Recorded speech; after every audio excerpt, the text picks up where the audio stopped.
Ayer, buenas tardes.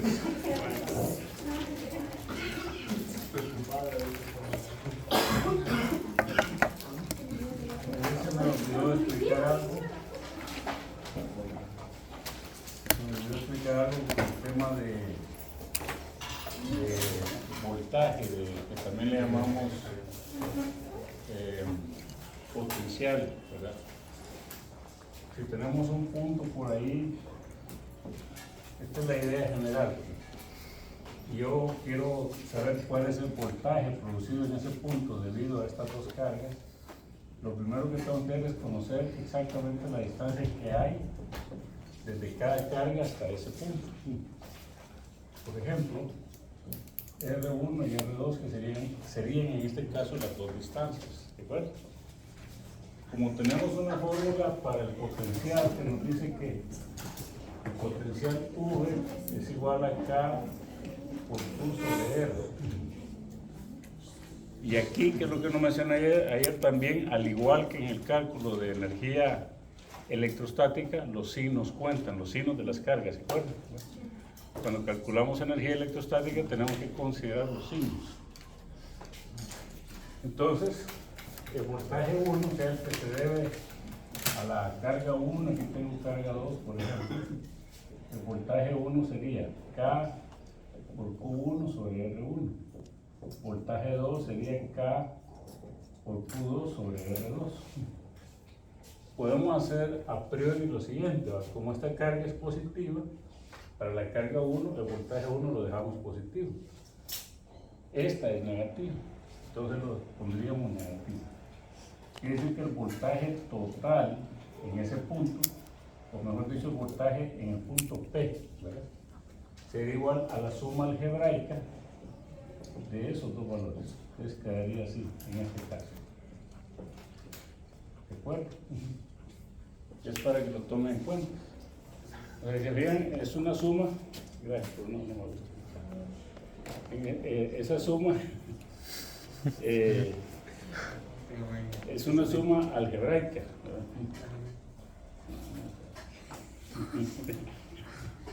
es una suma algebraica, ¿de acuerdo? Y subrayo esto para que tengamos bien en cuenta la diferencia entre usar vectores y usar escalas. En los escalares solamente interesan los signos nada más y hasta ahí.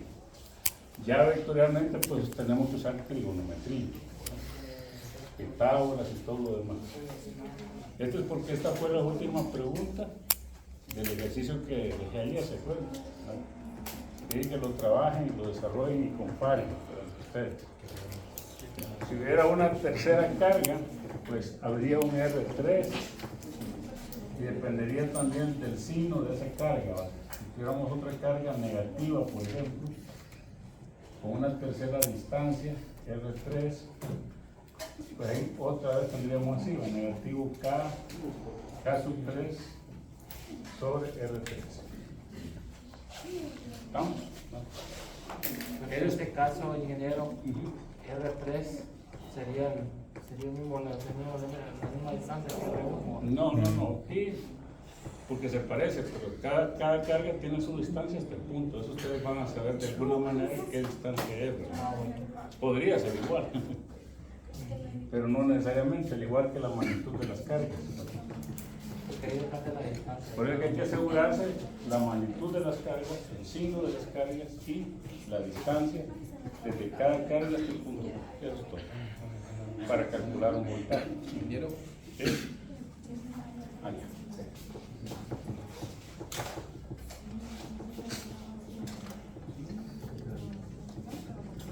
Que ni siquiera ejercían el examen. Ni siquiera ejercían el examen.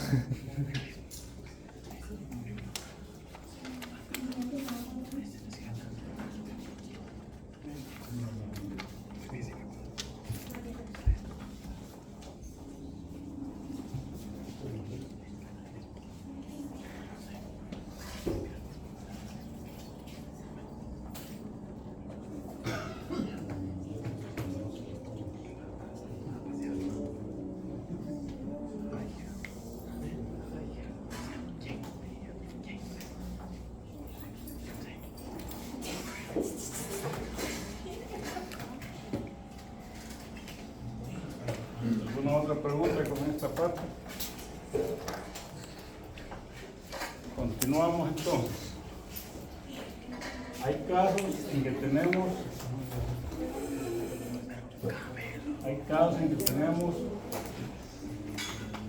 una línea cargada, o sea, que esto es lo que sucede en la realidad. Lo que tenemos es un cable, ¿verdad? Un cable eléctrico cargado. Y asumimos que además de que está recta, pues es de longitud infinita. Solo voy a dar la fórmula. Necesitamos conocer el campo eléctrico para esa línea. Entonces aquí, si la línea es infinita, el campo eléctrico en cualquier punto a cierta distancia de la línea, aunque R no lo voy a usar en esta fórmula, es simplemente lambda sobre 2pi epsilon sub 0.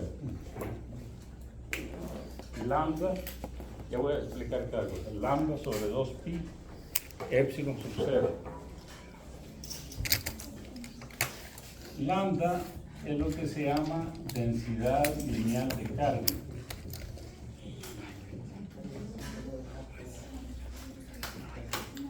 Como ya no estamos hablando de un punto, sino que una sucesión infinita de puntos, mejor dicho, no de una carga, sino que una sucesión infinita de cargas. Así se comporta un cable.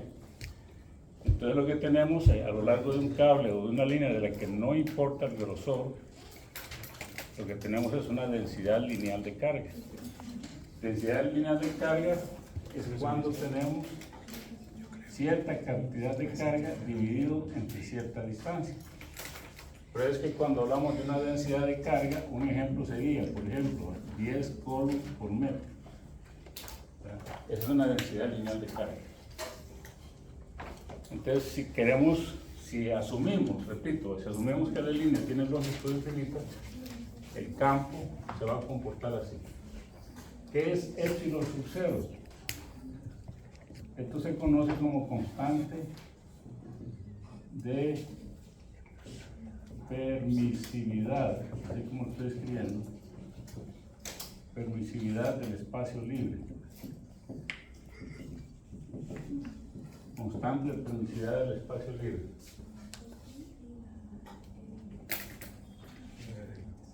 Si no recuerdo mal,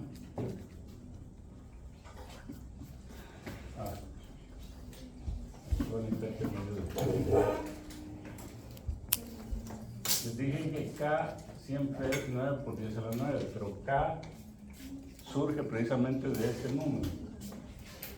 K es 1 sobre 4pi epsilon sub 0. O sea que si queremos conocer la constante epsilon sub 0, esto sería igual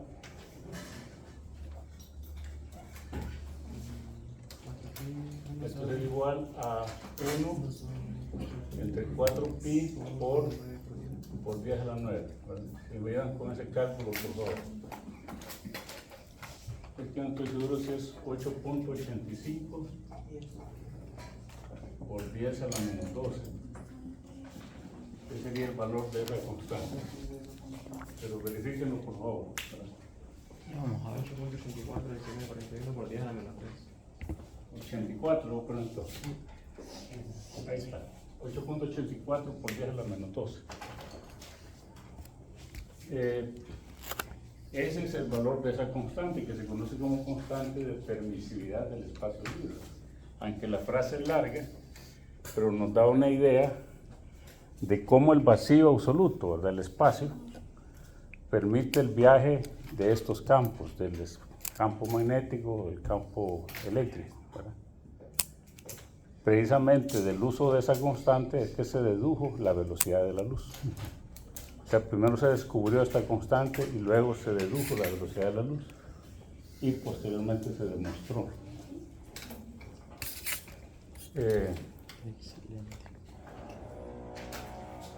Por mucho, que la ciencia ha avanzado tanto, pero todavía, por ejemplo, el diseño de los lentes, que hoy en día, pues al inicio dependían del ojo humano, los lentes, pero uno se quedó con la palabra lentes, de hecho. Un telescopio tenía este mismo diseño, ¿verdad? Una combinación de lentes separados a cierta distancia que agrandaban la imagen. pero eso no fue suficiente ya para observar objetos bien lejanos, para observar astros. Accidentalmente, un ingeniero en Estados Unidos, tratando de desarrollar una antena, usando una antena parabólica, hace poco más de 70 años, él quería captar señales que venían del espacio. Se diseñó una antena parabólica y le puso un buen ancho de frecuencias. Y sin querer, como sucede muchas cosas en la ciencia, accidentalmente, él diseñó el primer radiotelescopio que conoce la humanidad. Entonces, aunque ustedes ven esas fotografías donde salen las galaxias con colores y todo, ¿verdad? Y tienen sus nombres codificados, pero realmente no se ven así. Cuando digo ven, me refiero a que el ojo humano no las vería así. No pasamos de ver más allá que blanco y negro, nosotros con nuestros ojos a esas distancias. Lo que se hace es que los radiotelescopios leen virtualmente el espectro de frecuencias que emite un astro, una estrella, y según la gama de frecuencias codifican con colores, y de esa manera es que una computadora reconstruye una imagen. El más avanzado, que es el James Webb, que está en el espacio, captura esas señales de frecuencia. El problema que se tiene es el ángulo de enfoque. El ángulo de enfoque, por ejemplo, tenemos un ojo humano y nosotros para apreciar un objeto, ¿verdad?, por muy afinado que sea nuestra visión, claro, esto se pierde también con la edad, ¿verdad? Entonces podemos nosotros visualizar un objeto a cierta distancia. Pero para ver los detalles de ese objeto tenemos que acercarnos obligatoriamente, ¿verdad? A medida que nos alejamos del objeto, la resolución de la imagen se va perdiendo. Y esto, pues, es difícil que no se puede estar sin eso, pues. Entonces, con los lentes sucede lo mismo. Pero un radiotelescopio, el lente capta una gama de frecuencias dependiendo de esto, del ángulo de enfoque, pero un radiotelescopio funciona al revés. Recibe en línea directa todas las frecuencias que se pueden, pero la limitante del radiotelescopio son dos cosas: la nitidez de esta imagen en rebotar señales, el efecto espejo que se llama. Por eso es que el James Webb tiene una película de oro y platino, o sea, no es barato. En todas sus... Y además de eso, del tamaño de esto, ¿verdad? Y el tercer factor es que ojalá no tenga ninguna interrupción atmosférica, por eso lo ponen en el espacio. Acá en la Tierra sí es posible hacer parábolas enormes, ¿verdad? Pero la tecnología se queda corta todavía para llegar a eso, ¿verdad? Entonces, ¿qué tiene que ver con esta situación? Bueno, en el espacio libre ese efecto atmosférico no es problema, pero se depende del tamaño del telescopio. El James Webb, pues, es un satélite también, y llevar un satélite a estas alturas hay muchas limitantes. Sin embargo, se ha logrado observar mucho. Cuando Chile descubre el Atlas, que es el del que está todo el mundo hablando, este cometa, Chile hace en las primeras 3 tomas una serie de fotografías instantáneas, pero el cometa se mueve a tal velocidad que es inusual, ¿verdad? Por eso deducen que no es del sistema solar, ¿verdad?, ni de la nube de Oort, ¿verdad?, que es la que más, sino que viene. Hoy asumen, ¿verdad?, que ese cometa tiene una antigüedad que supera los 8.000 millones de años. Entonces, pero cuando lo hace a una velocidad tan exagerada, ¿verdad?, descubren que es un cometa alargado, y como le toman varias instantáneas, tiene una cierta combinación de metales que nunca se ha visto. Y debido a la combinación de metales, en la fotografía aparece una serie de luces, por eso es que lo miraban como nave espacial, ¿verdad? Claro, ningún astrónomo serio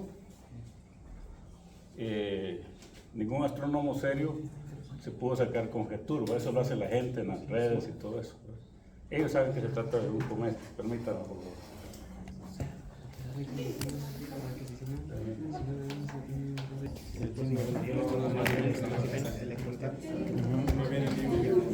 totales. Entonces, solo así, un pequeño comentario, ¿verdad?, sobre ese tema. Y por esa razón les comentaba que se miraba de esta forma. Lo digo porque abunda la información sobre el Atlas, la cual quedó en nada. No hay evidencia, hablando ya en serio, científica, de que haya vida como la nuestra, ¿verdad? Por lo menos en nuestro espacio cercano. Nuestro espacio cercano anda por los 5 años luz, viajando a la velocidad de la luz, ¿verdad? Y si la hubiera, no hay forma física de que alguien viva una vida para hacer un viaje así, ¿verdad? Así de sencillo. Así que hay que sentirse privilegiados por estar en este planeta. Entonces, en otro planeta seríamos una roca, pues a eso me refiero. Ni siquiera un árbol,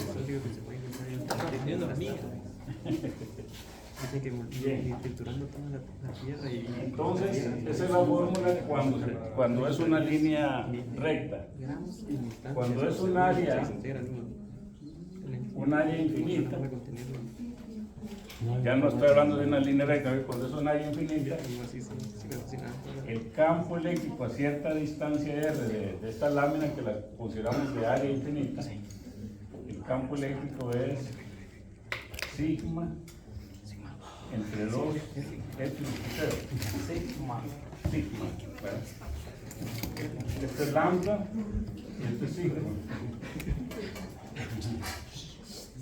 ¿Qué es sigma? Es densidad superficial de carga, o sea, carga entre área. Por lo tanto, los valores de sigma tendrían que darse el volumen sobre metro cuadrado. Volumen sobre metro cuadrado.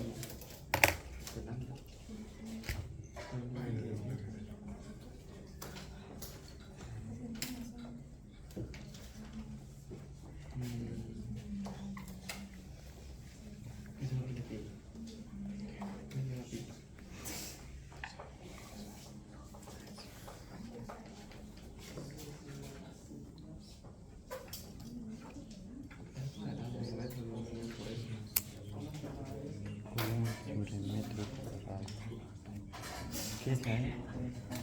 ¿Qué es la E?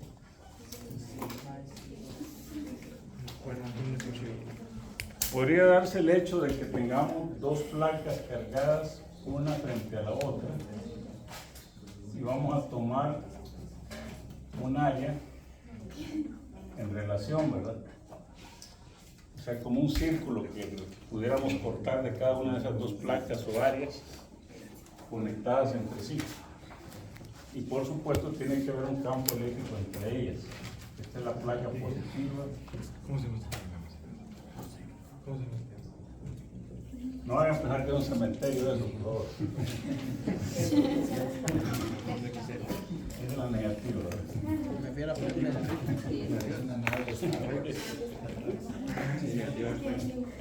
Yo confundo. Entonces, como ya habíamos visto, las líneas de campo eléctrico salen de la carga positiva y van hacia la carga negativa, si fueran. Esa es la direccionalidad de un campo eléctrico. Aquí lo podemos ver así más o menos de esta manera. Líneas de campo eléctrico que tienen ese comportamiento. Van de una carga de una placa hacia la otra.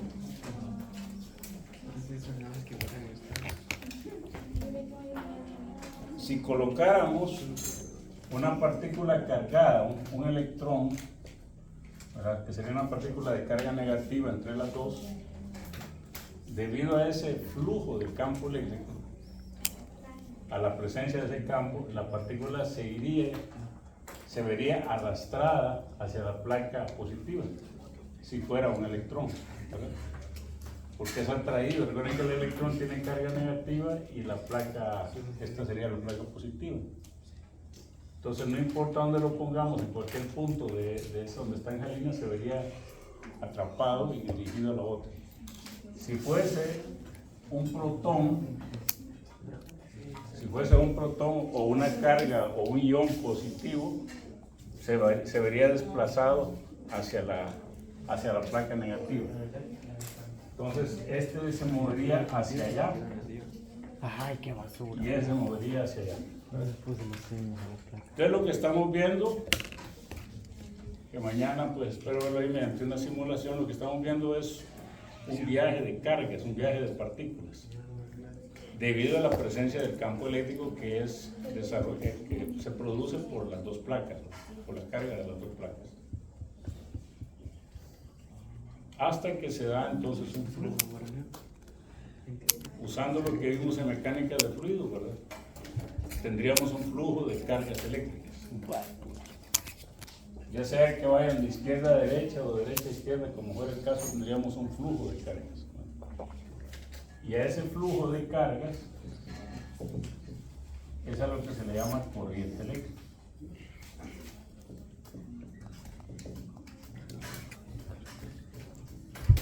Bueno, la palabra corriente no es así por casualidad, ¿verdad?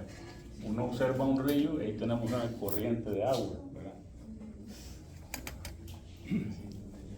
Lo que pasa es que ustedes se han fijado que en la vida real se confunde el término corriente con voltaje.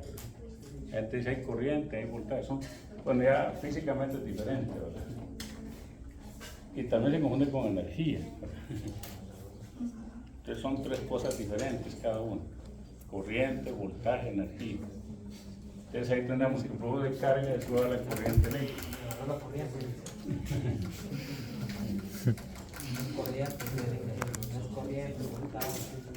La corriente se puede representar con la letra I mayúscula, que significa intensidad. Intensidad, otra forma de llamarla. Intensidad de corriente. Y la intensidad de corriente se ve como la derivada de la carga en función del tiempo.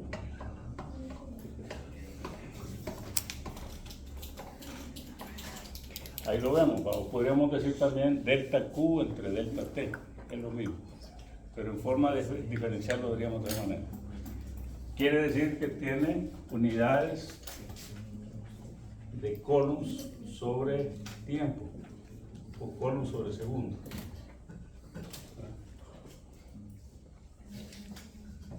Casi no se usa, solamente para análisis físico se utiliza así. En la vida real, a un coulomb por segundo se le llama amperio. O sea, un coulomb por segundo equivale a un amperio. ¿Qué es lo que aparece en los aparatos? Ahí van a escuchar usted que una estufa de esas de casa, digamos, demanda una corriente trabajando al 100% de 50, de 40 amperios, por ejemplo. Una ducha, que 10, que 12 amperios. Pero ya el flujo que dice 110 son voltios. Esos son voltios, por eso dice 110 voltios. 110. Esa sería diferencia de potencial, que no es lo mismo que corriente. Entonces ahí lo tenemos. Ya con eso pues definimos el concepto de corriente. Ustedes ven, a partir de esta fórmula podríamos nosotros hablar sobre funciones. Por ejemplo, la carga como flujo puede ser una función que depende del tiempo.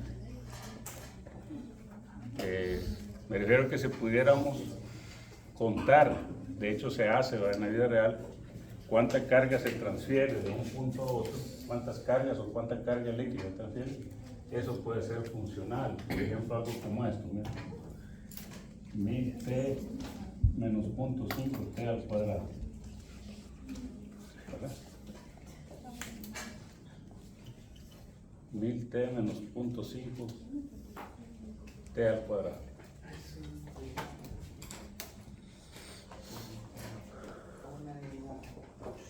Entonces, si quisiéramos conocer, esa sería la función de carga. Escríbanlo así, función de carga. Si quisiéramos la función de corriente,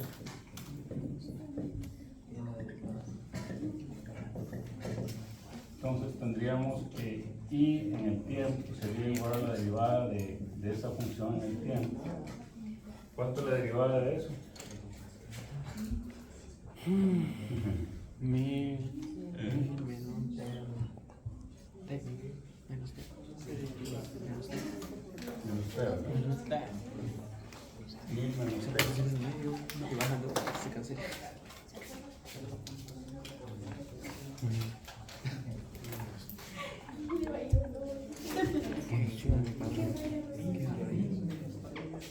Se ha criado, que se ve.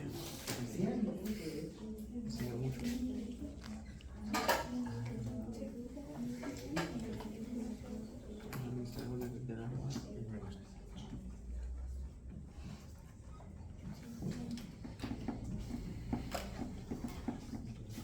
Estoy factorizando para graficar la función de carga. Vean que tiene una raíz en 0 y otra raíz en t igual a 2000. Lo voy a poner así. En el tiempo de la función de carga, el 0 tiene una raíz. Y si esto lo igualamos a 0 y despejamos para el tiempo, nos quedaría tiempo igual a 1000 entre punto 5, que es lo mismo que 2000. Ustedes lo pueden verificar. Entonces, a los 2000 segundos y a los 0 segundos, esta gráfica, que es una parábola y es negativa, hace esto. Así como ustedes lo hicieron en 110, ¿verdad?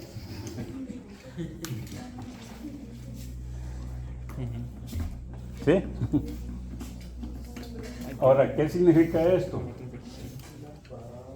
Sí. Que en el tiempo que va de 0 a 2000, en este tiempo de 0 a 2000 segundos, hay una fluidez de carga positiva. Estamos por arriba del eje, ¿verdad? Y antes de 0 o después de 2000 tenemos una fluidez de carga negativa. ¿Verdad? Es como que si nos dijeran que en esta parte de aquí a acá lo que fluyen son protones, ¿verdad?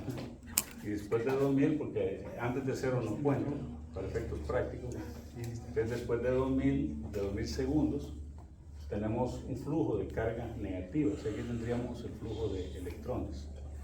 Entonces es como que la carga, primero comienza un flujo de 0 a crecer hasta que llega a un máximo, flujo de protones, y luego llega a 0 y comienzan los electrones.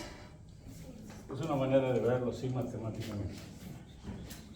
Y la radiación es funciona también. La radiación es funciona. Ah, sí, exactamente. Sí, exactamente. En sus primeros momentos, ¿verdad? Se empieza a propagar de manera exponencial. Llega a un máximo, que es cuando hay un accidente, es cuando hay mayor efecto y luego empieza a decaer.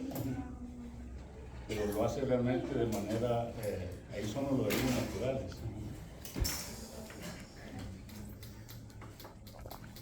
Hay una infinidad de ejemplos que ustedes pueden ver. Un tumor se desarrolla con una exponencial natural también. Porque igual es transparente que Un tumor. De hecho, la radiación lo primero que produce son tumores. No te das cuenta. Bueno, de manera similar, vean que esta es una ecuación diferencial, ¿verdad? Básica, ¿verdad? De manera similar, si despejamos de aquí la carga, ustedes pueden notar que diferencial de Q es igual a I de T, ¿verdad? Siendo I pues una función en el tiempo también.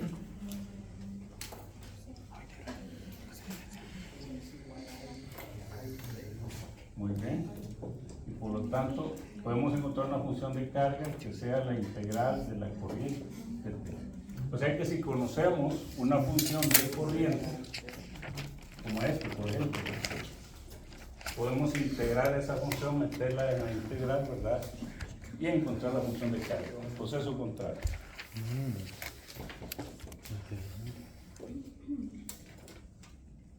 Igual pues se puede graficar.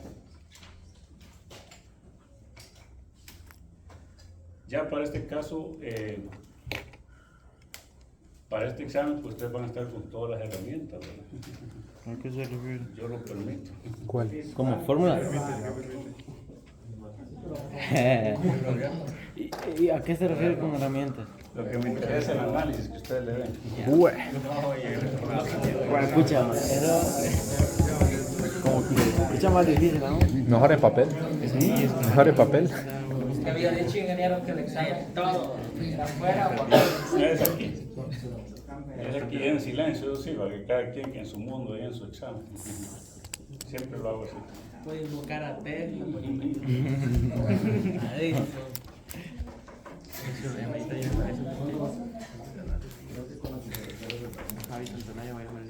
Bien, ¿alguna pregunta con esto?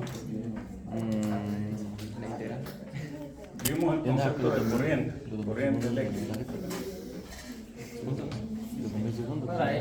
examen para graficar la computadora. entre paréntesis, mismo no 0.5T. Lo igual a 0.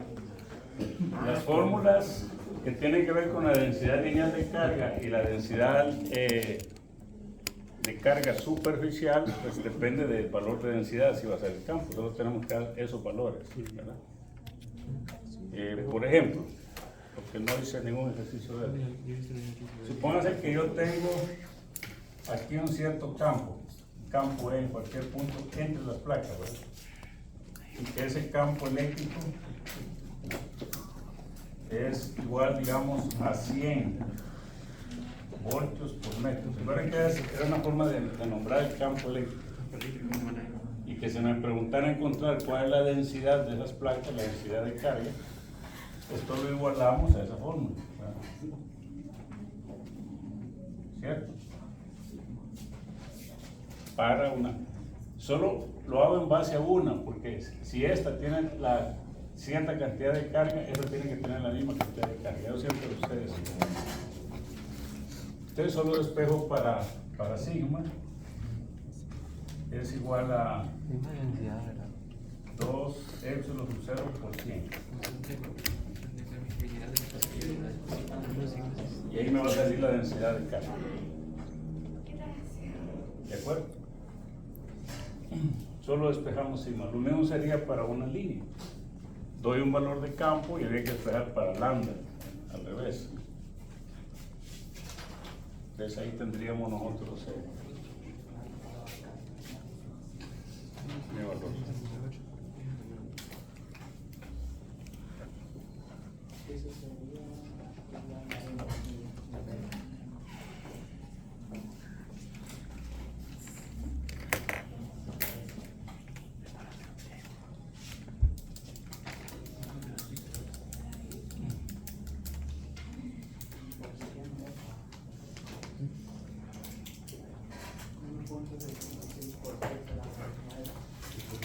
Bien, aquí estamos asumiendo que esto está al vacío, ¿verdad? Pero en la realidad las corrientes que se manejan no se dan en el vacío, a menos que son aplicaciones especiales. Las corrientes que manejamos en la industria, por ejemplo, todas son en cables de X materiales, aluminio, cobre, platino, oro inclusive. Se utiliza mucho oro en aplicaciones electrónicas. Entonces, no es lo mismo transmitir un flujo de cargas usando plata, usando cobre, que usando, por ejemplo, hierro, si fuera esa la situación, porque no se usa, pero no es lo mismo. El arrastre es diferente, o sea que las partículas cargadas, los electrones, en algunos casos van a sentir, por así decirlo, más oposición al viaje que en otros, ¿verdad? Desplazamiento, cambio. Eso se debe a un factor que se conoce como resistencia, que percibe. Resistencia. O sea, ¿qué es la resistencia? En términos físicos.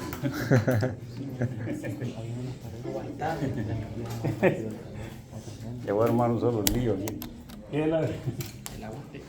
es la resistencia? Entonces, en estos términos, pueden poner es oposición al paso de la corriente. oposición al paso de la corriente.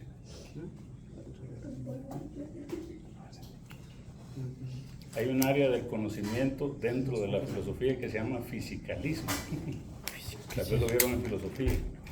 No. El fisicalismo se trata de darle un sentido lógico físico a lo que sucede en la sociedad. Pero la sociedad es algo más complejo. Cada uno de ustedes piensa diferente como yo pienso y eso hace compleja la sociedad, ¿no? Entonces no todo se puede explicar mediante el fisicalismo. Pero se usan muchos términos. Es como que si la física le hubiera prestado un montón de términos a la sociedad, por ejemplo, resistencia. Solo para hacer resistencia es oposición al paso de la corriente. La resistencia tiene su forma.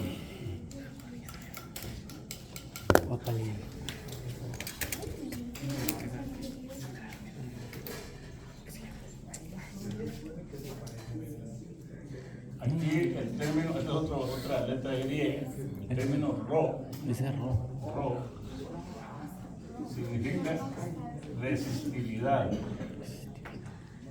O sea, rho depende del material del que esté hecho el cable, el conductor, lo que sea. L es la longitud del conductor por el que viaja la corriente.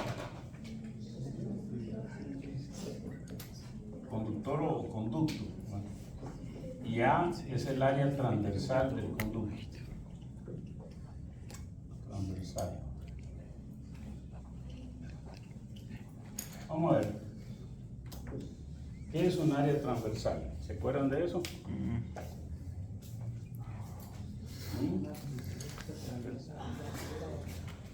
El área que divide dos piezas. ¿El área? No. Tiene ciertas. ¿Cómo es el área transversal? Este es un conducto, mira, para llevar cables, obviamente. Pero, ¿qué forma tiene el área transversal de este conducto, de ese canal?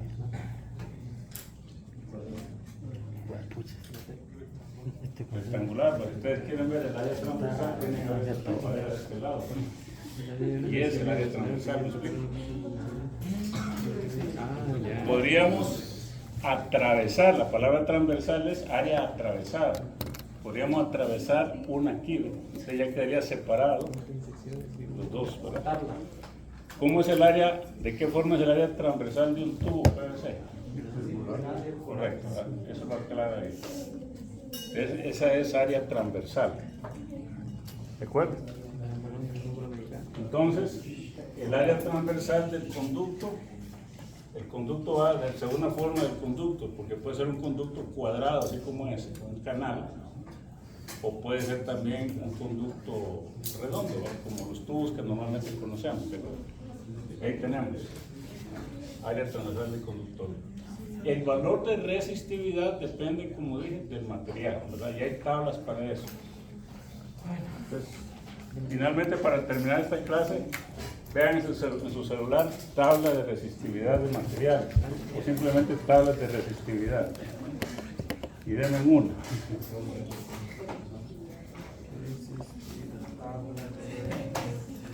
Resistividad.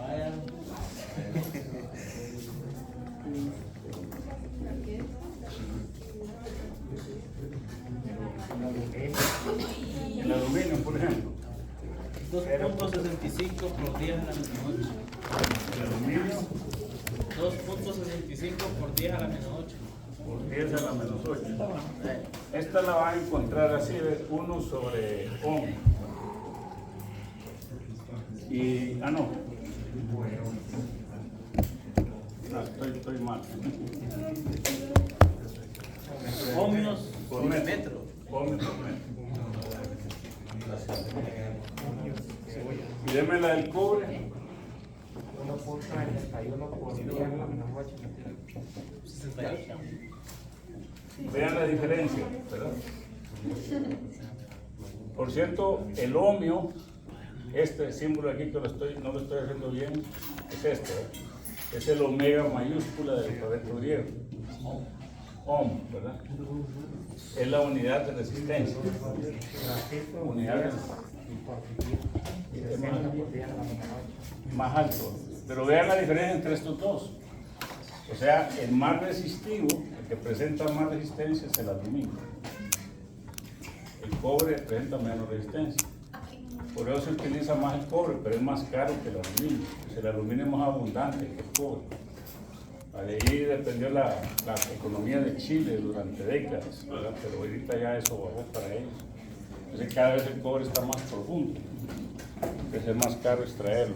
Ingeniero, en ese caso no sería ohmios entre metros. No, es ohmios por metro. Ohmios por metro, pero no se cancelaría en la fórmula. ¿O sí? No. Es que si usted lo analiza, Ah, sí. Sí, por el área. el área entre estos, área entre él y el diámetro. Ah, sí. Bueno, ahí lo dejamos. Bueno.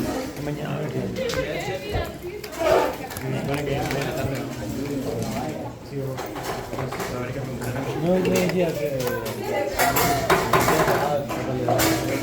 No se me vaya, ya no se acompaña. Mañana. Mañana y pasado, no hay clases presenciales, solo en línea. Mañana Sí. y pasado mañana. Vaya. Excelente.